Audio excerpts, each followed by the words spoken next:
எல்லோருக்கும் வணக்கம். இன்னைக்கு கொடுக்கப்பட்ட தலைப்பு அப்படின்னு பாத்தீங்கன்னா care givers, care takers, care givers. இதுக்குள்ள அர்த்தமே உங்களுக்கு நிறைய இடத்துல தெரியணும். நிறைய இடத்துல உங்களை கேர் டேக்கர்ஸ் அப்படின்னு அட்ரஸ் பண்ணுவாங்க. அங்க முதல்ல நீங்க திருத்திடுங்க. கேர் கிவர்ஸ் அப்படின்னா என்ன அர்த்தம்னா, ஒரு பராமரிப்பு பணியில இருக்கக்கூடிய நர்சிங், கேர், அசிஸ்டட் லிவிங் இது எல்லாம் செய்யக்கூடியவங்க தான் caregivers. That is to people. Care given to people is called as caregivers. Caretakers இது நான் ஒரு நர்சிங் காலேஜ்ல ஒரு கொஸ்டினா கேட்டேன். ரெண்டும் ஒண்ணுதான் அப்படின்னு நிறைய குழந்தைங்க சொன்னாங்க. இல்ல, கேர் டேக்கர்ங்கிறவங்க யாருன்னா ஒரு ப்ராப்பர்ட்டி, ஒரு ஆளினுடைய ப்ராப்பர்ட்டி, தட் இஸ் ஒரு வீடோ ஒரு நிலமோ ஒரு பத்திரத்தையோ அந்த மாதிரி மேனேஜ் பண்றவங்கள தான் கேர் டேக்கர். ஆனா கேர் கிவருக்கும் கேர் டேக்கருக்கும் நிறைய வித்தியாசம் இருக்கு. அதே மாதிரி கேர் கிவருக்கும் நர்சிங்க்கும் நிறைய வித்தியாசம் இருக்கு. நீங்க இன்னைக்கு வந்திருக்கிற ஒரு வாய்ப்பை எடுத்து புதுசா முயற்சி பண்ணக்கூடிய விஷயம் கேர் கிவர். அந்த கேர் கிவர்ஸ்ங்கிற வார்த்தை ரொம்ப அழகான வார்த்தை. அந்த கேர் கிவர்ஸ் பத்தின எனக்கு கொடுத்திருக்க தலைப்பு understanding the role of professional caregiver அப்படின்னு கொடுத்திருக்காங்க. இந்த இடத்துல எல்லாரும் நோட் பென் வச்சிருந்தீங்க அப்படின்னா பிற்காலத்துல உங்களுக்கு என்னைக்காவது இந்த நோட்ஸ், இந்த சார் நடத்தக்கூடிய இந்த கம்ப்ளீட்டையும் முடிஞ்ச வரைக்கும் ஒரே நோட்ல எழுத பாருங்க. டேட் போட்டுக்கோங்க. எங்கேயாவது ஒரு நாள் உங்களுக்கு தொடர்பு கொண்டு வர்றப்போ ரொம்ப ஈஸியா இருக்கும் கனெக்ட் பண்ணி பாக்குறதுக்கு. இந்த தலைப்பு இந்த 3வது வாரம் வந்தது ரொம்ப சிறப்பான ஒரு டைமிங். ஆனா இந்த தலைப்பு எவ்வரி 4 வாரத்துக்கு ஒரு தடவை வரணும் இதே தலைப்பு. ஏன் அப்படின்னா ஒவ்வொரு நோயை பத்தியும் ஒவ்வொரு விஷயத்தை பத்தியும் படிச்சதுக்கு அப்புறம் இது திரும்பியும் நம்ம ரிவைஸ் பண்ணணும். இந்த understanding the role of a professional care கிவர்ங்கிறது திரும்ப திரும்ப நம்ம தெரிஞ்சுக்க வேண்டிய ஒரு விஷயம். அப்படி என்ன மேடம் இருக்கு அப்படின்னா, இத பத்தி படிக்கிறது தான் ஒரு வருஷ கோர்ஸ். ஒரு வருஷமே நம்ம என்ன படிக்கிறோம்னா the roles and responsibilities of a caregiver மட்டும்தான் படிக்கிறோம். ஏன்னா நர்சிங்க்கு மெடிக்கல் நிறைய படிக்க வேண்டியது இருக்கும். நமக்கு அது இல்ல. அப்போ இதுல ரோல்ஸ் அண்ட் ரெஸ்பான்சிபிலிட்டிஸ் தான் நம்ம படிக்க போறோம் அப்படிங்கறது ரொம்ப முக்கியமான ஒரு விஷயம். இதுல எனக்கு 4 ஸ்டேட்மெண்ட்ஸ் கொடுத்திருந்தாங்க. Importance of dignity and respect for elderly older person, professional boundaries in caregiving, accountability and ethical behavior, difference between providing caring and serving with compassion. ரொம்ப ஹை லெவல்ஸ் ஆஃப் தாட்ஸ். ரொம்ப சந்தோஷம். இங்க வந்திருக்கிறவங்களுக்கு எத்தனை பேருக்கு இங்கிலீஷ் புரியும், எத்தனை பேர் ப்ரொஃபஷனலா இதை எடுத்துக்க முடியுங்கிறது நமக்கு அவ்வளவா சரியா எனக்கு இப்ப தெரியல. அதனால என்னோட பேச்சு 2 லாங்குவேஜையும், தமிழையும் சரி இங்கிலீஷையும் சரி முடிஞ்ச வரைக்கும் நான் சேர்த்து கொண்டு போக முயற்சி பண்றேன். இன்னைக்கு உங்களுக்கு நான் கொடுக்க போறது ஒரு ஸ்கெலிட்டன். தட் இஸ் ஒரு வெளியில இருக்கக்கூடிய ஒரு ஃப்ளோ சார்ட் மாதிரி உங்களுக்கு நான் சொல்ல போறேன். என்ன தெரிஞ்சுக்கணும் இந்த குறிப்பிட்ட டைம். இன்னைக்கு எனக்கு கொடுக்கப்பட்டிருக்கிறது 45 மினிட்ஸ் தான் இப்போதைக்கு என் கையில இருக்கு. அதுல நான் உங்களுக்கு என்ன சொல்ல விரும்புறேன் அப்படிங்கிறதுக்கு முடிஞ்சா எல்லாருமே அதை நான் சொன்ன மாதிரி கேர் டேக்கர் கேர் கிவர்ல இருந்து ஆரம்பி. ஃபர்ஸ்ட் வார்த்தையே இளமையில் கல்வி, முதுமையில் பாதுகாப்பு. இதுதான் நம்மளோட தாரக மந்திரம். சோ எப்படியுமே குழந்தைங்களுக்கு எவ்வளவு கல்வி முக்கியமோ பெரியவங்களுக்கு பாதுகாப்புங்கிறது ரொம்ப ரொம்ப முக்கியம். அந்த பாதுகாப்பு வேலையை செய்யக்கூடிய முக்கியமான ஆட்கள்ல நீங்களும் ஒரு, அது ஃபேமிலியா இருக்கலாம், எப்படியே வேணாலும் இருக்கலாம். அதுக்கு தான் இப்ப நம்ம ஃபர்ஸ்ட் டிஃபரன்ஸ் தெரிஞ்சுக்கணும். கேர் கிவர் அப்படிங்கிறது 4 டைப். அதை நீங்க நல்லா நோட் பண்ணிக்கோங்க. 4 டைப் எல்லாரும் நோட் பண்ணிக்கோங்க. That is first is family care giver. Second is formal care giver. நான் என்னங்கிறது திரும்ப நான் தமிழ்ல விளக்கம் கொடுக்கிறேன். Informal care giver. 4வது ப்ரொஃபஷனல் கேர் கிவர். இன்னைக்கு ஆக்சுவலி நான் கொஞ்சம் வெளியில வந்துட்டேன். இல்லைன்னா உங்களுக்கு நான் ஸ்லைட்ஸை கூட போட்டிருப்பேன். ஏன்னா நான் காலேஜஸ்ல எடுக்கிற ஸ்லைட்ஸை கூட உங்களுக்கு நான் போட்டிருந்தேன். ஸோ 4 விதமா சொல்றேன். Family, formal, informal, professional. இப்ப இங்க வேர்டே ப்ரொஃபஷனல் கேர் கிவர்னு கொடுத்துட்டாங்க. ஆக்சுவலி அதுதான் லாஸ்ட். இந்த 3ஐயும் சேர்த்து கொண்டு வரக்கூடிய ஒரு அளவுக்கு நீங்க வருவீங்க அப்படிங்கிறதும் உங்களை உருவாக்குவோம் அப்படிங்கிற நம்பிக்கையில வாமா ட்ரஸ்ட் எடுத்துக்கொண்டு இருக்கக்கூடிய ஒரு பெரிய முயற்சினாலதான் ஒரு கான்பிடன்ஸ்ல அவங்க ப்ரொஃபஷனல் கேர் கிவர்னே கொடுத்துட்டாங்க. சோ ஃபர்ஸ்ட் இருக்கக்கூடிய ஃபேமிலி கேர் கிவர் அப்படின்னா என்ன அப்படின்னு தெரிஞ்சுக்கிட்டீங்கன்னா, உங்களை இப்ப சார் சொன்ன மாதிரி உங்க குடும்பத்துல இருக்கக்கூடிய ரத்த சம்பந்தமோ சொந்தங்களோ அவங்கள மட்டுமே கேர் பாத்துக்கிறதுக்கு உள்ள ஃபேமிலி கேர் கிவர்ஸ். அப்போ இதுல உங்களுக்கு நிறைய ஈஸி இருக்கு. ரொம்ப ஈஸியா அவங்கள பத்தி பெருசா தெரிஞ்சுக்கணும்னு அவசியம் இல்ல. அவங்கள பத்தி நிறைய புதுசா எதுவும் உங்களுக்கு தெரிய வேண்டியது இல்லை. எல்லாமே உங்களுக்கு ஏற்கனவே தெரிஞ்சிருக்கும். உங்களுக்கு என்ன பிடிக்கும், என்ன பிடிக்காது, ஃபேமிலியோட சிச்சுவேஷன்ஸ் தெரிஞ்சிருக்கும். சோ இதுல நீங்க நிறைய விஷயங்கள் கத்துக்க வேண்டியது இருக்கா ஃபேமிலி கேர் கிவரா போறோம். ஃபேமிலி கேர் கிவர்ல ஒரு சின்ன நெகட்டிவ் பாயிண்ட் என்னன்னா, உங்களுக்கு salary அப்படிங்கிறது ஒண்ணு இருக்கா, ரிப்போர்ட்டிங் அப்படிங்கிறதுமே உங்களுக்கு நிறைய இருக்கா. நீங்க யாருக்கிட்டயுமே என்ன செய்ய வேண்டாம், போய் ரிப்போர்ட் பண்ணணும்னு அவசியம் இருக்காது ஃபேமிலி கேர் கிவர்ஸ். ஃபார்மல் அப்படிங்கிறதும் கிட்டத்தட்ட ஃபேமிலி மாதிரி தான். அதுக்கும் பெரிய salaries எல்லாம் இருக்காது. ஆனா ஃபார்மலா எப்படின்னா, இன்னைக்கு போறப்போ நீ இந்த கொஞ்ச நேரம் பாத்துக்கோ, ஏன் நான் போயிட்டு வர்றேன், சொந்தக்காரங்களா இருப்பாங்க, ஃபுல் டைம் வேண்டாம், இன்னைக்கு என்னால முடியல, இதுதான். So this is called actually இது ஃபார்மல். என்ன இப்படி சொல்றீங்க, இது இன்ஃபார்மலால தெரியுது. இல்ல, இது ஆக்சுவலி ஃபார்மலா அவங்க உங்ககிட்ட கேக்குறாங்க, நீங்க இதை செய்ய முடியுமா, பணம். இன்ஃபார்மல் அப்படின்னா என்ன அர்த்தம்னா, உங்களுக்கு ஒருத்தர் இன்ஃபர்மேஷன்ஸ் கொடுத்துருவாங்க, இதுதான் எங்க அம்மா, இதுதான் எங்க அப்பா, வெளியாட்கள். வெளியாட்களுக்கு கொடுக்கக்கூடிய கேர் கிவிங். அவங்க அவங்க உங்களுக்கு இன்ஃபர்மேஷன்ஸ் கொடுத்துருவாங்க, இதுதான் எங்க அம்மா, இதுதான் எங்க அப்பா, இல்ல இவங்களை தான் பார்க்கணும், இந்த நோய், இந்த நேரம், நீங்க எனக்கு ரிப்போர்ட் பண்ணணும் அப்படின்னு, இவ்வளவு சம்பளம், இதெல்லாம் சொல்லக்கூடியவங்க தான் informal care givers. Professional care givers இது எல்லாத்தையும் சேர்த்து கொண்டு வருவாங்க வித் சம் மெடிக்கல் நாலேஜ்.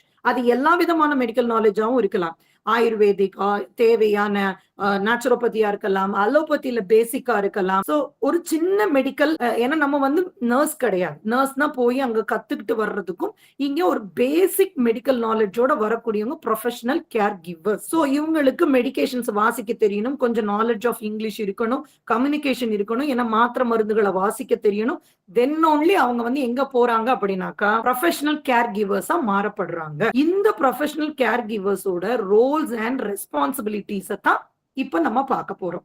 இந்த நாளும் உங்களுக்கு புரிஞ்சுதா? Very good. சோ வர்றதை வச்சு நான் ஆன்சர் பண்றேன், சரிங்களா? இப்போ ப்ரொஃபஷனல் கேர் கிவராவே உங்களை நீங்க தயார்படுத்திக்கிட்டு நினைச்சுக்கிட்டு நீங்க இப்ப ஸ்டார்ட் பண்றீங்க. இப்போ ஒரு இங்கிலீஷ்ல ஒரு நமக்கு கேள்வி கேட்க பிடிக்காது, பட் கேள்வி வார்த்தைகள்னு நிறைய இருக்கு. வாட், வென், வை, இதெல்லாம் இங்கிலீஷ்ல நம்ம நல்லா கேட்டுருக்கோம். நீங்க எல்லாருமே உங்க இதுல நோட் பண்ணாரு, care givers for what, for when, இப்படி எல்லாம் கேள்விகள் இருக்கும் இல்லையா? முதல்ல போட வேண்டியது கேள்வி ஃபார் ஹூம், யாருக்கா அப்படிங்கிற கேள்விதான் ரொம்ப முக்கியம். இதை பொறுத்துதான் உங்க மனநிலையே மாறும். ரோல்ஸ் அண்ட் ரெஸ்பான்சிபிலிட்டி மாறுறதுக்கு எல்லாருக்கும் ஒரே ரோல்ஸ் அண்ட் ரெஸ்பான்சிபிலிட்டிஸ் கிடையாது. இது மாறுபடும், நேரத்துக்கு நேரம் மாறுபடும், நாளுக்கு நாள் மாறுபடும், ஆளுக்கு ஆள் மாறுபடும், நிறைய இருக்கு. So it's a very big responsibility.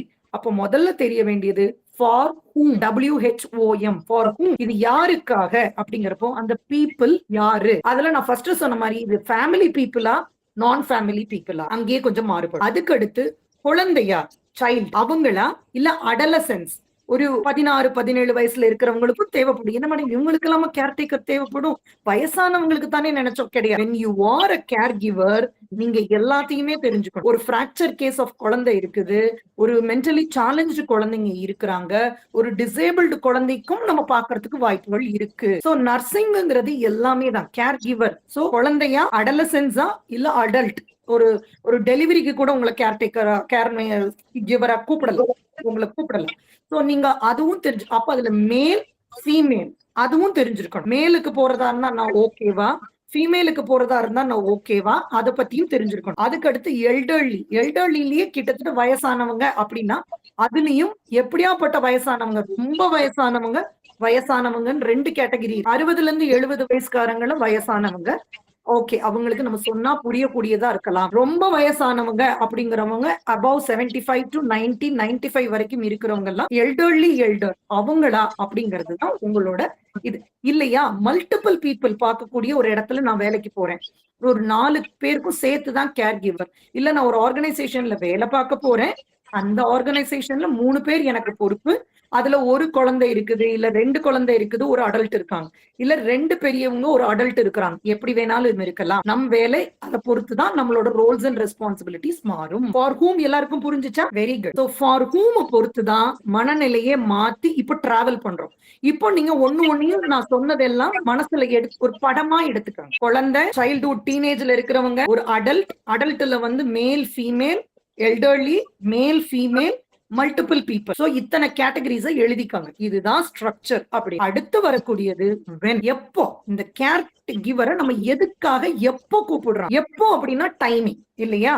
So ஜென்ரலா தேவை, இவங்களுக்கு ரொம்ப உடம்பு முடியல, ஜென்ரலாவே அவங்கள பாத்துக்கிறதுக்கு ஒரு நேரம் தேவைப்படுது, அந்த மாதிரி ஆட்களா ஜென்ரலாவே அவங்களுக்கு பாதுகாத்துக்கணும். அப்படியா, இல்ல ப்ரீ ஆபரேட்டிவ், ஒரு ஆபரேஷன் பண்ண போறாங்க, அதுக்கு முன்னாடி கொஞ்சம் கேர் தேவைப்படுது. ஃபார் எக்ஸாம்பிள், ஒரு கேன்சர் பேஷண்ட்டுக்கு கீமோதெரப்பி போறதுக்கு முன்னாடி ஒரு கேர் கிவர் உங்களுக்கு தேவை. அந்த கேர் கிவர் ப்ரீ ஆபரேட்டிவ்க்கு முன்னாடி என்ன மனநிலையில இருக்கணும் அப்படிங்கிறது வேறு. போஸ்ட் ஆபரேட்டிவ், ஆபரேஷன் முடிஞ்ச அதே பேஷண்ட் நீங்க பார்த்தாலும் உங்க மனநிலையே மாறணும், உங்க ரெஸ்பான்சிபிலிட்டிஸ் மாறும். புரியுதுங்களா? சோ அதனால pre operative, post operative, general அப்படின்னு 3 கேட்டகரியா நீங்க அதை பிரிச்சுக்கணும். அப்போ when to அப்படின்னு அது ரெண்டாவது பாயிண்ட். when to அப்படின்னு when WHEN when அந்த கொஸ்டினுக்கு தான் இந்த 3க்கும் நம்ம மைண்ட்ல வச்சுக்கணும். ஓகேவா? whom, when ரெண்டும் புரிஞ்சுச்சா? ஓகேவா? சரி, அதுக்கு அடுத்து தேங்க்யூ. அதுக்கு அடுத்து ஹவு அப்படின்னா ஹவு மெனி டேஸ், நாளுக்கு வேணுமா இல்ல லைஃப் லாங் வேணுமா, இல்ல நீங்க என்ன அக்ரிமெண்ட் பேஸ்ல எடுக்க போறீங்களா, 6 மாசம் 3 மாசம்னு எடுக்க போறீங்களா, அதுவும் தெரிஞ்சுக்கணும். அதுக்கு அடுத்து அதுலயும் பார்ட் டைமா ஃபுல் டைமா. ஃபுல் டைம்னா நம்ம சாப்பாடு சௌரியங்கள், நம்ம தங்குறது, அதுக்கான விஷயத்தையும் நம்ம மென்டலி ரெடி பண்ணணும். அவங்க கிட்ட என்ன கேள்வி எல்லாம் கேட்கணும், இதெல்லாமே நம்மளோட எத்திக்ஸ்ல நமக்கு தெரிய வேண்டிய ரோல்ஸ் அண்ட் ரெஸ்பான்சிபிலிட்டிஸ் தான். அதுக்கு அடுத்து ஷார்ட் டேர்ம், லாங் டேர்ம் சொல்றோம். டே ஷிஃப்ட், நைட் ஷிஃப்ட், இது எல்லாமே ஹவுக்கு கீழே நம்ம தெரிஞ்சு வச்சோம். எத்தனை நாள் இல்ல எத்தனை மாதங்கள், long term, short term, full time, part time, day time, night time, இவ்வளவுத்தையுமே நீங்க மனசுல வச்சாதான் அடுத்த ரோல்ஸ் அண்ட் இப்போ விமனுக்குன்னா நைட் ஷிஃப்ட்னா அதுல நிறைய ரோல்ஸ் அண்ட் ரெஸ்பான்சிபிலிட்டிஸ் கஷ்டமா. சோ அண்ட் நைட் ஷிஃப்ட்ல வர்றவங்க அடுத்த நாள் காலையில வர்றவங்களுக்கு அதை ஹேண்ட் ஓவர் பண்றதுல நிறைய வேலைகள். நைட்ல இல்லாம டேல பாக்குறவங்களுக்கு ரொம்ப டயரிங்கா இருக்கும். நிறைய வேலை இருக்கும் டேல இருக்கிற. நைட்ல கூட கொஞ்சம் பேஷன்ஸ் தூங்கிடுவாங்க. நம்மளும் கொஞ்சம் ரெஸ்ட் எடுக்க சில நேரங்கள்ல வாய்ப்புகள் கிடைக்கும். சோ அதோட ரோல்ஸ் அண்ட் ரெஸ்பான்சிபிலிட்டிஸ் இந்த டைமை வச்சும் டிஃபர் ஆகும். நம்ம உடல்நிலை, நம் மனநிலையை அதுக்கு நம்ம பொருத்தமாவமான் நம்மளும் ஒண்ணு ஒண்ணா யோசிச்சுதான் அந்த ரெஸ்பான்சிபிலிட்டிஸ்க்குள்ள நம்ம போகணும். இந்த தேர்ட் பாயிண்ட் கிளியரா? when, whom, how. Good, very good. சரி, நெக்ஸ்ட் வேர், லொகேஷன். எங்க நான் எங்க போய் இந்த சர்வீஸ பண்ணணும்? ஒரு ஹாஸ்பிட்டலுக்குள்ள போய் நான் பண்ணணுமா, இல்ல நான் ஒரு வீட்டுல இருந்து ஒரு தனிப்பட்ட நபர் இண்டிவிஜுவல் வீட்டுல போய் பண்ணணுமா, இல்ல அப்படின்னா ஒரு ஆர்கனைசேஷன், ஒரு முதியோர் இல்லம் மாதிரியோ, ஒரு ரீஹாபிலிட்டேஷன் சென்டர் மாதிரியோ, அந்த மாதிரி ஒரு நிறுவனத்துக்குள்ள போய் நான் என் சர்வீஸ கொடுக்கணுமா அப்படிங்கறதையும் அந்த லொகேஷன் ரொம்ப இம்பார்ட்டன்ட். ஏன் அப்படின்னா அதுல சேஃப்டி இருக்கு, நம்மளோட ரோல்ஸ் அண்ட் ரெஸ்பான்சிபிலிட்டிஸ் மாறும். ஒருத்தர் கூட வேலை பார்க்க போறோமா, மல்டிபிள் பீப்புள் என் கூடயே இன்னொருத்தர் இருப்பாங்களா, அவங்களுக்கும் எனக்கும் ஒத்து போகணும், ஏன் ரோல்ஸ் அண்ட் ரெஸ்பான்சிபிலிட்டிஸ் மாதிரியே அவங்களும் ஷேர் பண்ணுவாங்க. இவ்வளவும் அதுலயும் நம்ம யோசிக்கணும். சோ இதுவும் it is a role that is called where, location. Hospital, individual home, organisation with multiple people, இல்லன்னா நீங்க மட்டுமே தான் ஹோல் ரெஸ்பான்சிபிலிட்டி அப்படிங்கறத. இது ஓகேவா? Very good. Next why. What is purpose? Purpose, பர்பஸ்னா என்ன அர்த்தம்? எதுக்கு என்ன வேலைக்கு எடுக்கிறாங்க, எதுக்கு இந்த பர்டிகுலர் ஆளுக்கு கேர் கிவர் தேவைப்படுது, வை. காரணம் நமக்கு தெரியணும் இல்லையா?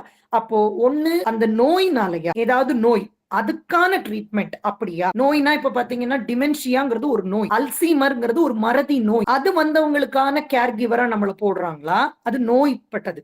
சோ ஏஜிங் ஒண்ணு, வயசுக்கு மூப்பு காரணமாக மட்டுமே நோய். அவருக்கு சுகரு, பிபி எல்லாம் இருக்கு, அது வயசுக்குள்ளது.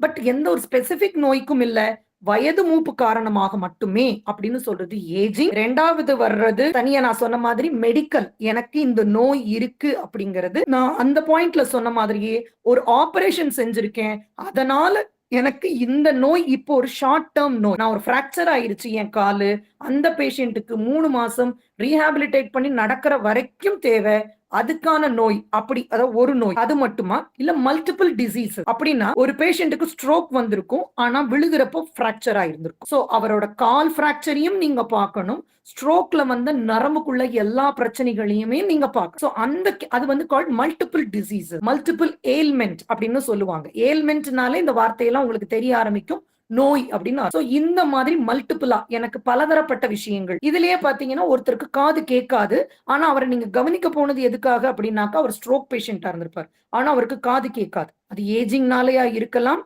இல்ல நோயினாலையும் இருக்கலாம். அப்படி இருக்கிறப்போ நீங்க இந்த ரெண்டையும் தான் சேர்த்து உங்களோட ரோல்ஸ் அண்ட் ரெஸ்பான்சிபிலிட்டிஸ், புரியுதுங்களா? சோ இந்த மாதிரி இருக்கிறப்போ இதோட ரீசன் வை, ஃபார் வாட். அப்போ நான் இது சொன்ன மாதிரி இந்த 4மே உங்களுக்கு முக்கியமான ஒரு விஷயம். அதுக்கு அடுத்து இருக்கக்கூடிய ஒரு முக்கியமான ஒரு விஷயம் டு ஹூம். நான் ஃபர்ஸ்ட் சொன்னது ஃபார் ஹூம், யாருக்காக, யார பார்க்க போறேன் அப்படிங்கிறது. டு ஹூம் அப்படின்னு யோசிச்சீங்கன்னா என்ன விஷயம் அப்படின்னு பாத்துக்கிட்டீங்கன்னா, நான் யாருக்கு ரிப்போர்ட் பண்ண, நான் யாருக்கு இதை ரிப்போர்ட் பண்ணணும். ஒரு அந்த ஃபேமிலின்னு பார்த்தேன்னா அந்த ஃபேமிலியோட அந்த பொண்ணுக்கோ, இல்ல அந்த பையன் அந்த தாத்தாவோட பையனுக்கோ, இல்ல ஒரு குழந்தைய பார்த்தேன்னா அதோட அம்மாக்கோ இல்ல அப்பாக்கோ தான் நான் ரிப்போர்ட் பண்ணணுமா? ஒரு ஹாஸ்பிட்டல்னா அந்த நர்ஸோட ஹெட் நர்ஸுக்கு ரிப்போர்ட் பண்ணணுமா? இல்ல நான் ஒரு முதியோர் இல்லம் மாதிரியோ இல்ல ஒரு ஆர்கனைசேஷன்ல ஒர்க் பண்ணா நான் யாருக்கு ரிப்போர்ட் பண்ணணும், எந்த டைம்ல ரிப்போர்ட் பண்ணணும், எந்த விதமா ரிப்போர்ட் பண்ணணும்? சில பேர் எழுதி கேட்பாங்க, இதெல்லாம் முடிச்சிட்டேன். இன்னைக்கு வந்து பாத்திங் கொடுத்தாச்சு, இன்னைக்கு ஸ்க்ரப்பிங் பண்ணியாச்சு, இன்னைக்கு மெடிகேஷன்ஸ் கொடுத்தாச்சு. இப்படி நான் செஞ்ச வேலையெல்லாம் எழுதி கொடுக்கணுமா? இல்ல நான் ஓரலா உங்ககிட்ட சொல்லிட்டு போனா போதுமா? That is called documentation. இதெல்லாம் தான் ப்ரொஃபஷனல் கேர் கிவர்ஸ். ஐயோ என்ன மேடம் இவ்ளோ ரொம்ப லெங்தியா போறீங்களே, அப்படி இல்ல. நான் சொல்றது ப்ரொஃபஷனல் கேர் கிவர்ஸ்ங்கிறது ஒரு பெரிய படிப்பு. Actually it is a very big course இது. சோ கண்டினியூயிங் எஜுகேஷன் சார் நிறைய டிகிரிஸ் எனக்கு வாசிச்சாங்க.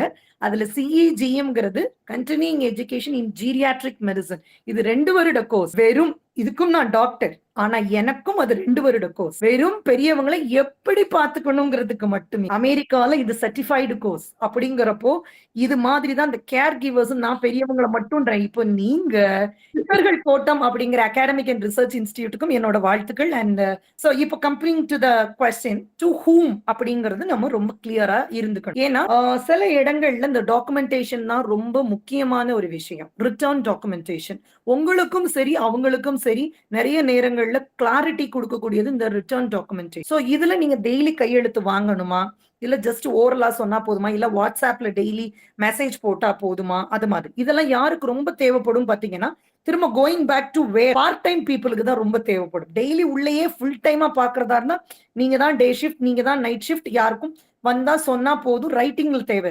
ஆனா ஷிஃப்ட் மாத்தி போறீங்க, நீங்க டேல பாத்தீங்க, நைட்டுக்கு இன்னொரு கேர் கிவர் வருவாங்கன்னா நீங்க இந்த ஷிஃப்ட் கொடுக்கணும். அப்ப இதை கொடுக்கறப்ப நிறைய விஷயங்களை நீங்க நோட்டிஃபை பண்ணணும். இதுதான் இதுகளோட விஷயம். அப்படிங்கறதுனாலதான் நான் எல்லாத்தையும் கனெக்ட் பண்ண பாக்குறேன். இப்ப நான் சொன்ன டாட்ஸ் ஃபார் ஹூம் டு ஹூம் வரைக்கும் இது எல்லாம் ஒரு டாட். இதை நீங்க கம்ப்ளீட்டா அனலைஸ் பண்ணீங்கன்னா மட்டும்தான் உங்களால இதை எடுக்க முடியும். கிட்டத்தட்ட இது ஒரு அருங்கோணம் மாதிரி. ஃபார் ஹூம், வென் டு, வேர், வை, அதுக்கப்புறம் ஹவு, டு ஹூம். இதுதான் இதோட அருங்கோணம்.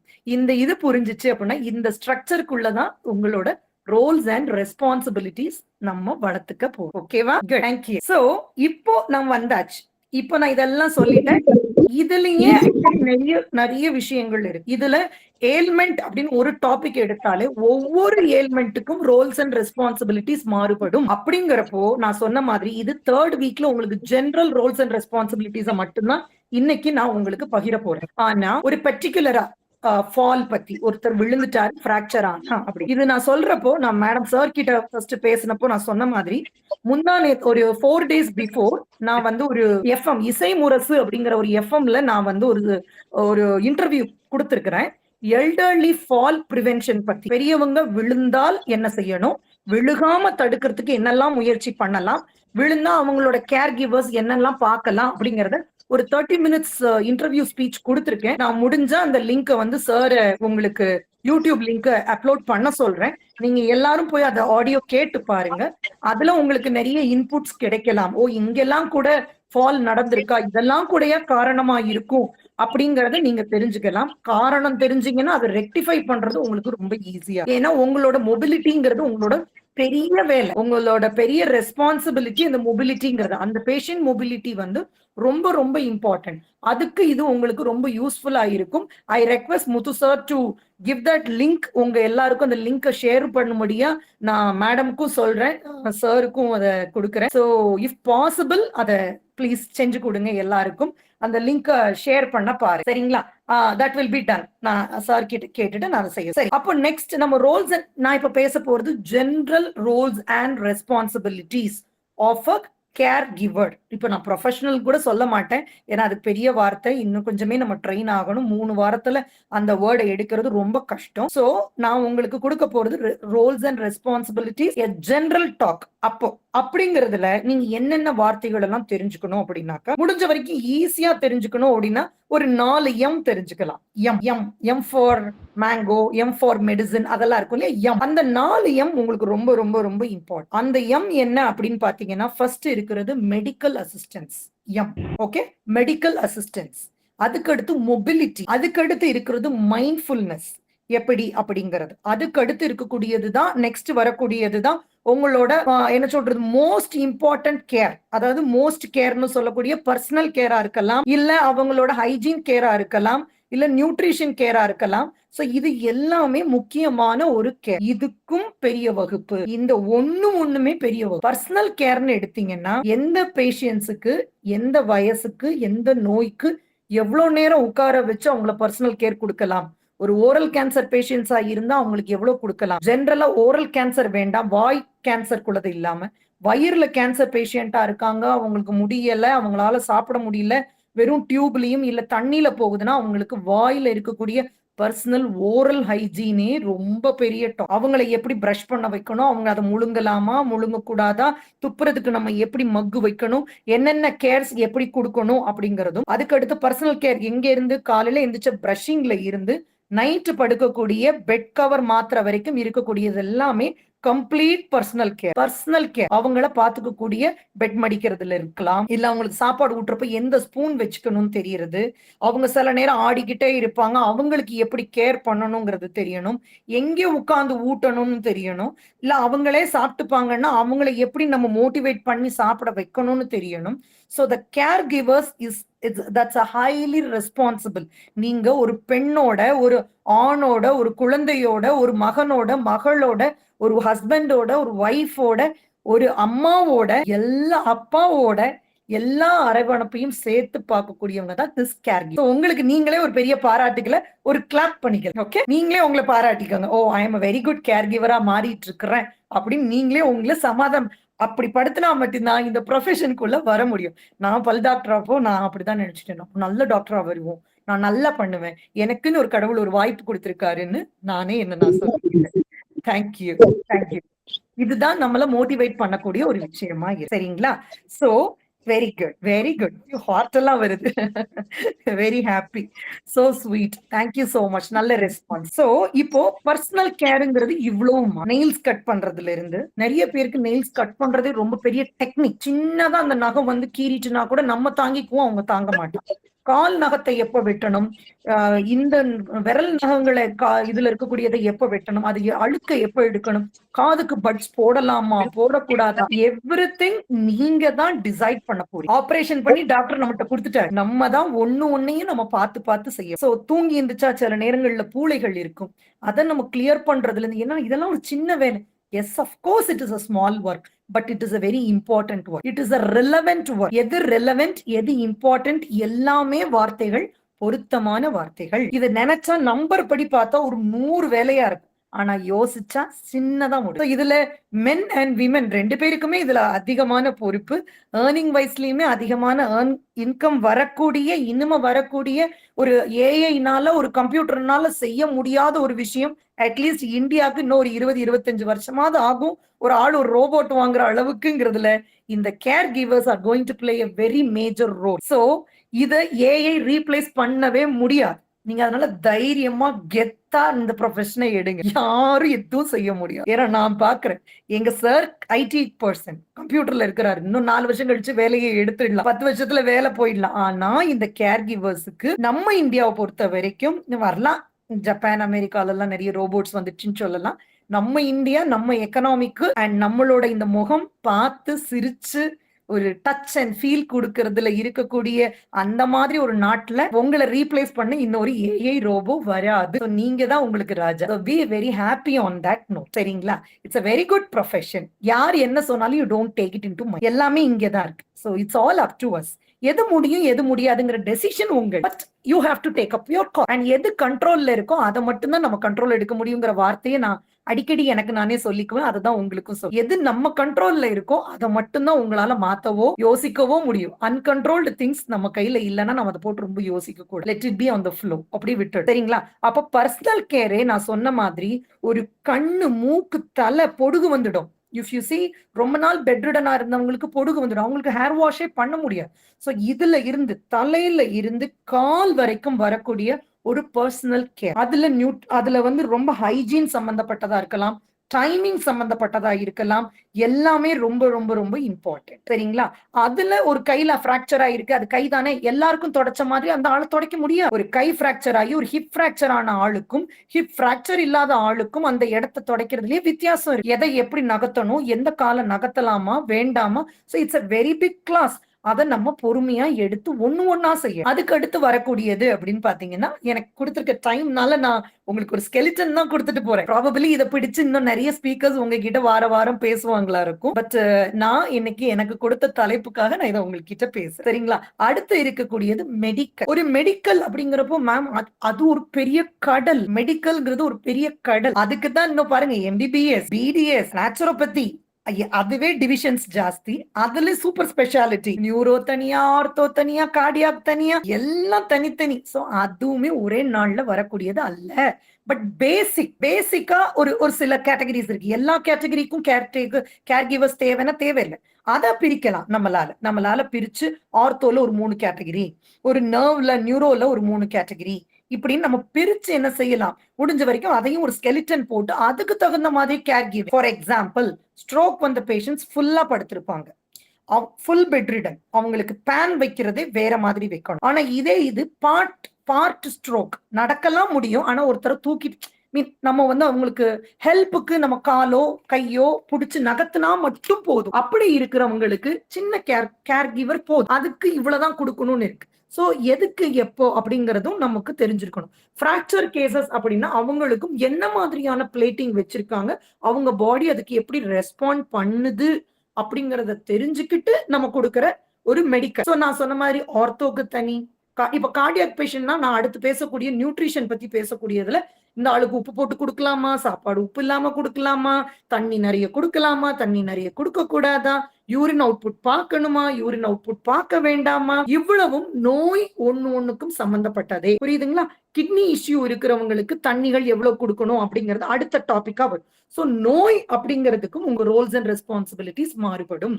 நீங்க போறதுக்கு முன்னாடியே ஒரு ஹிஸ்டரி அவங்க கிட்ட கேட்டுக்கிட்டு, இது என்னால முடியும், என்னால முடியும். ஒரு ஆர்த்தோ கேஸ், என்னால முடியும், நான் போறேன். அந்த பேஷண்டோட வெயிட், நீங்க ஒருவேளை நீங்க ரொம்ப ஒல்லியா ஒரு 60 கிலோ தான் இருக்கீங்க, ஆனா வரக்கூடிய பேஷண்ட் 85-90 கிலோ இருந்தாங்கன்னா உங்களால அவங்கள லிஃப்ட் பண்ண முடியுமா தெரிஞ்சுக்கணும். அப்போ கூப்பிடுறாங்க, நான் போயிட்டேன் மேடம், நோ அப்படி செய்யவே கூடாது. நோ சொல்றதுக்கும் தயங்க கூடாது. இது ஒரு கேஸோட நம்ம முடிய போறது இல்ல. அதுல வரக்கூடிய இன்கம்னால நம்ம நின்னு போறது இல்ல. ப்ரொஃபஷனல் எத்திக்ஸ்ங்கிறது அதுதான். நாங்க ஓத் எடுப்போம். நாங்க டாக்டர் ஆகுறப்போ எங்க ஸ்டெத் மேல ஒரு ஓத்து எடுக்கிறப்போ அதுல ஒரு வார்த்தை வரும், எனக்கு தெரியலன்னா நான் என்னை சார்ந்தோ எனக்கு மேலேயோ எனக்கு கீழேயோ இருக்கக்கூடிய டாக்டருக்கு அந்த அறிவு இருக்குமானால், எனக்கு தெரியாத ஒரு விஷயம் அந்த அறிவு இருக்குமானால் அவங்க கிட்ட நான் கேட்டு தெரிஞ்சுக்கிறதுக்கு நான் என்னைக்கும் வெக்கப்பட மாட்டேன், நான் சங்கோஜப்பட மாட்டேன்னு ஒரு ப்ராமிஸ் எடு. சரிங்களா? அது ரொம்ப இம்பார்ட்டன்ட். நோ சொல். தேங்க்யூ. சோ ரொம்ப இம்பார்ட்டன்ட் அந்த விஷயம். நோ சொல்றதுல தப்பு இல்லை. ஃபேமிலிக்குள்ள பாக்குறதா இருந்தாலும், நான் ஒருத்தர் அப்பாவுக்கே பாக்குறீங்கன்னா கூட, அக்கா 2 பேர் இருக்கிறாங்கன்னா டே டைம் நான் பாத்துக்கிறேன், இன்னைக்கு எனக்கு முடியுது, நாளைக்கு என்னால முடியாது, இன்னைக்கு நைட் எனக்கு அசௌகரியமா இருக்கு, முடியல, நீ பாத்துக்கோனா நீங்க இதை செஞ்சுக்கங்க. ஒரு அம்மாவும் பொண்ணும் ஷேர் பண்றீங்க ஒரு அப்பாவை பாக்குறதுக்கு அப்படின்னா, அம்மா இன்னைக்கு எனக்கு முடியல, இன்னைக்கு என் உடல்நிலை நைட்டுக்கு அப்பாவை பாத்துக்கிற மாதிரி இல்ல, நீங்க இன்னைக்கு அட்ஜஸ்ட் பண்ணி பாருங்க சொல்றது தப்பில்ல. பிகாஸ் நம்ம எத்திக்ஸ்ல எப்பவுமே நிக்கும். அந்த கேர் நம்மளால 100க்கு 100% நீங்க கொடுத்ததான் நம்பணும். அந்த அளவுக்கு இருந்தா மட்டும்தான் எஸ்.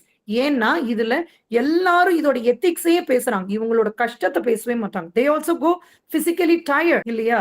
காலையில இருந்து பார்ப்பாங்க, கன்சிஸ்டன்டா இதே இருக்கும். நிறைய தாத்தா பாட்டி பார்த்தீங்கன்னா பேசிக்கிட்டே இருப்பாங்க, அணத்திக்கிட்டே இருப்பாங்க. பேசுனா கூட நம்ம கம்பெனி கொடுத்துடலாம், அணத்திக்கிட்டே இருப்பாங்க. அவங்க வலி வேதனையில அணத்திக்கிட்டே இருப்பாங்க. நமக்கு ஒரு பாசிட்டிவிட்டியே குறையும். அண்ட் ரொம்ப சில பேஷண்ட்ஸ் பாத்தீங்கன்னா ரொம்ப திட்டுவாங்க, நம்மள திட்டுவாங்க. கேர் கிவிங் பண்ணக்கூடியவங்கள ரொம்ப திட்டிகிட்டே இருப்பாங்க. சில பேர் எப்படின்னா நம்மள மதிக்க மாட்டாங்கன்னு சொல்றதை விட நம்பவே மாட்டாங்க. சாப்பாடு கொடுக்கல எனக்கு சரியா, நம்மளை பத்தி நிறைய பொய் சொல்லுவாங்க.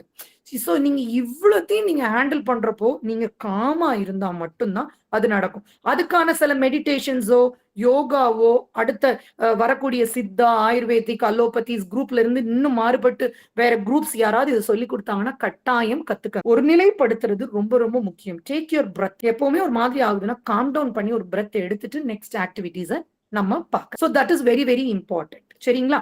அப்போ நான் சொன்ன மாதிரி பர்சனல் கேர், மெடிக்கல் கேர், அதுக்கு அடுத்து இருக்கக்கூடியது நியூட்ரிஷனல் வேல்யூ. நான் இப்ப சொன்ன மாதிரி நியூட்ரிஷன் ஒரு தாத்தாக்கும் பாட்டிக்கும் என்ன அவங்க வீட்டுல சமைச்சு கொடுத்தாங்க மேடம், நான் கொடுத்துட்டேன். நோ, அப்படி சொல்லக்கூடாது. அவங்க என்ன சாப்பிட்டாங்க, இது கொஞ்சம் நல்லா சாப்பிட்டாங்க, இதை கொஞ்சம் நல்லா சாப்பிடல, சோ இதுதான் அப்படிங்கிறப்போ நான் சொன்ன மாதிரி நியூட்ரிஷன் டிஃபர். நோய்க்கு நோய் நியூட்ரிஷன் இஸ் டிஃபரிங். சோ ஒரு கிட்னி பேஷண்டா இருந்தா டாக்டர் ஒரு அளவு கொடுத்திருப்பான், இதுதான் தண்ணி அளவு, ஒரு நாளைக்கு 1200 ml, 1 லிட்டர் 200 ml இவ்வளவுதான் கொடுக்கணும்னு சொன்னாங்கன்னா அப்கோர்ஸ் நீங்க அவ்வளவுதான் கொடுக்கணும். அதுக்கு மேலேயோ குறைச்சோ கொடுக்கவே கூடாது. அதையும் எந்த இன்டர்வெல்ல கொடுக்கணும்னு சொல்றாங்களோ அந்த இன்டர்வெல்ல கொடுக்கணும். இப்ப சில பேருக்கு கேஸ்ட்ரிக், அதாவது வயிறு சம்பந்தப்பட்ட ஆபரேஷன் பண்ணி இருக்கக்கூடியவங்களா இருந்தால் சாப்பாட்டுக்கு அப்புறம் 30 மினிட்ஸ்க்கு அப்புறம் தான் தண்ணி கொடுக்கணும்னு சொன்னாங்கன்னா நீங்க பேஷண்டே கேட்டாலும் கன்வின்ஸ் பண்ணி ஒரு 2 சொட்டு வச்சுட்டு திரும்ப ஒரு 30 மினிட்ஸ் கழிச்சுதான் ஒரு டம்ளர் தண்ணி கொடுக்கணும். இவங்க எல்லாம் கீமோதெரபி போயிட்டு வந்தவங்களா இருந்தா follow the rules and regulations of the advised doctor given. அதுல நம்ம கட்டாயமாக நிக்கணும். சரி, இதே மாதிரி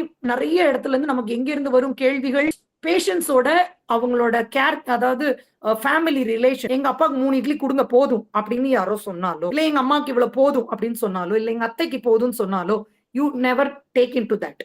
இதுதான் நீங்க பிக்ஸ் பண்ணாதீங்க. கொடுத்துட்டு பேஷண்ட் எனக்கு 3 போதும்னு சொன்னா அவங்கள்ட்ட போய் சொல்லுங்க, இல்ல டாக்டர் தான் சொன்னாரு இவருக்கு சுகர் கூடுது 3 போதும்னு சொன்னா ரீசனபிள் இன்ஃபர்மேஷன் கொடுக்க வேண்டியது நீங்க தான். அவர் ஆனா பசிக்குதுன்னு சொல்றாரு, 3 பத்தலன்னு சொல்றாரு, 4 கேக்குறாரு அப்படின்னா, இல்ல 2 போதுன்றாரு, என்னால ஃபோர்ஸ் பண்ணி 3 சாப்பிட வைக்க முடியல, yes or no, less or above எல்லாமே நீங்க தெரிவிச்சிடணும். Nutritional value is very very important. நான் சொன்ன மாதிரி சால்ட்டா இருக்கலாம், சுகரா இருக்கலாம், அதனால வரக்கூடிய பிபி டென்ஷன்ஸோட மாறுபாடுகளா இருக்கலாம், எல்லாமே ரொம்ப ரொம்ப இம்பார்ட்டன்ட்.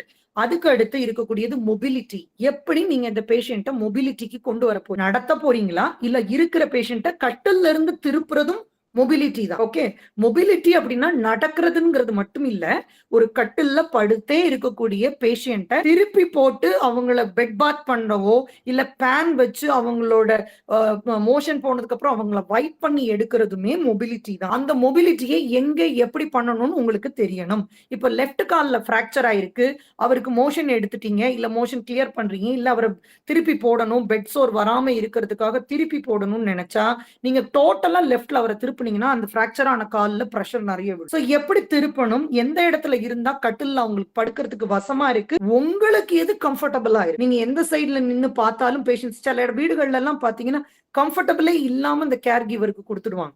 2 செவரை ஒட்டி போட்டிருப்பாங்க, அந்த வழியாவும் வர முடியாது, இந்த வழியாவும் போக முடியாது, ஒரு மாதிரி நெருக்கடியா இருக்கும் அந்த கேர் கிவர். இதெல்லாம் நீங்க ஓப்பனா உங்களோட கன்சர்னை சொல்லலாம். சார் எனக்கு கொஞ்சம் அந்த சைடும் இடம் வேணும், கட்டில் இப்படி இருக்கணும், ஹேண்ட் ரயில் போட்டுடுங்க, விழுகாம இருக்கிறதுக்கு ரயில் வேணா போடுங்க, ஆனா நான் அந்த சைடும் போனா தான் எனக்கு சில விஷயங்கள் பார்க்க முடியும் அப்படிங்கறதையும் நீங்க சொல்லலாம், தப்பில்லை. Positions of the patient very very, அது ரொம்ப நீங்க பார்த்தாதான் மொபிலிட்டியை ரெடி பண்ணவே முடியும். அதுக்கு அடுத்து டாக்டர்ஸே சில பேர் சொல்லி இருப்பாங்க, இவங்களை நடக்க வைங்க, இவ்வளவு நேரம் நடந்தா போதும், இல்ல இவ்வளவு ஸ்டெப் நடந்தா போதும். அதுக்கு நீங்க தான் முயற்சி பண்ணி கொடுக்கணும்னா நீங்க தான் அதுக்கு அளவா என்ன சொல்றாங்களோ அது. சில வீட்ல இருந்து பிரஷர் வரும், இன்னும் கொஞ்சம் நடக்க வைங்க, இன்னும் கொஞ்சம் பண்ணுங்க. நோ, டாக்டர்ஸ் என்ன கொடுக்குறாங்க, பேஷண்ட்ஸ்க்கு எவ்வளவு முடியுது. பேஷண்ட்ஸ் நிறைய நேரம் கோஆபரேட் பண்ண மாட்டாங்க, வாக்கிங் வர மாட்டாங்க. சோ அப்போ நீங்க அவங்களை மோட்டிவேட் பண்ணி எது ரைட்டோ அதுதான் ரைட்டா செய்யும். எத்திக்கலி எது right, that has to be done. இது வரைக்கும் ஓகேவா? டன். ஏன்னா 10 மினிட்ஸ் தான் இருக்கு, அதனாலதான் ஐ எம் ரஷ். லாஸ்டா உள்ளது is called emotional, that is call mind care. எப்போ எதை சொல்லி ஒருவேளை அவங்க அழுகுறாங்க, வலினால அழுகுறாங்களா, இல்ல இயலாமனால அழுகுறாங்களா, இல்ல பினான்சியல் நம்மளால முடியலன்னு அழுகுறாங்களா, இல்ல பிள்ளைங்களோட பாசத்துக்காக ஏங்கி அழுகுறாங்க. You should know why are they crying, why are they doing like this. எல்லாத்துக்கும் காரணம் இங்க இருக்குன்னு சொன்ன மாதிரி அவங்களோட மனநிலையும் முடிஞ்ச வரைக்கும் நீங்க புரிஞ்சுக்க முயற்சி பண்ணணும். எதையாவது பார்த்து பயப்படுறாங்களா, எங்கே அவங்கள ட்ரிகர் பண்ணுது, நம்ம என்ன பண்ணுனா அவங்களுக்கு பிடிக்கல, என்ன பண்ணுனா அவங்க ரொம்ப கம்ஃபர்டபுளா இருக்கிறாங்க, எல்லாத்தையுமே எத்திக்கலி ரைட். அதுலயும் வார்த்தை ரொம்ப முக்கியம். எது பண்ணா அவங்க கரெக்டா இருக்குங்கிறதுக்காக நம்ம எது வேணாலும் பண்ண முடியும், நம்ம பண்றது அவங்களுக்கு பிடிக்கலங்கிறதுக்காக பண்ணாமலும் இருக்க முடியாது. எத்திக்கலி ரைட், அதுதான் வார்த்தை. சோ இந்த கேஸ், இந்த பர்டிகுலருக்கு இது அப்படிங்கிற இந்த கேர் ரொம்ப ரொம்ப இம்பார்ட்டன்ட். நான் சொன்ன மாதிரி அகைன் நான் ரிவைண்ட் பண்றேன், personal care, medical care, nutritional care, mobility care and mind care. This is all the basics of roles and responsibilities குள்ள வரக்கூடிய ஒரு basic things. இதுக்கப்புறம் do's and don'ts இருக்கு, நிறைய ஒரு பெரிய டெம்ப்ளேட்டே இருக்கு.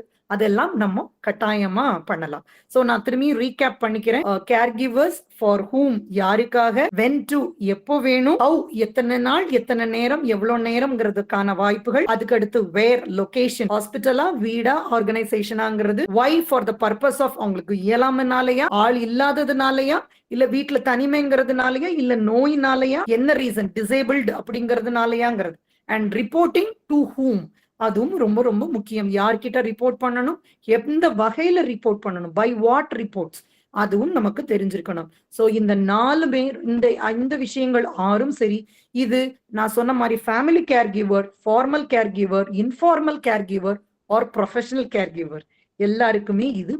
எத்திக்ஸ்ங்கிறது எல்லாருக்குமே, ஒரு ஹியூமனா பிறந்தா எத்திக்ஸ் ரொம்ப ரொம்ப முக்கியம். வாழ்க்கையில எப்படி நமக்குன்னு ஒரு கட்டுப்பாடு ஒரு டிசிப்ளின் இருக்கும், அதே மாதிரி இதுக்கும் ஒரு டிசிப்ளின் அண்ட் கட்டுப்பாடுகள் இருக்கு.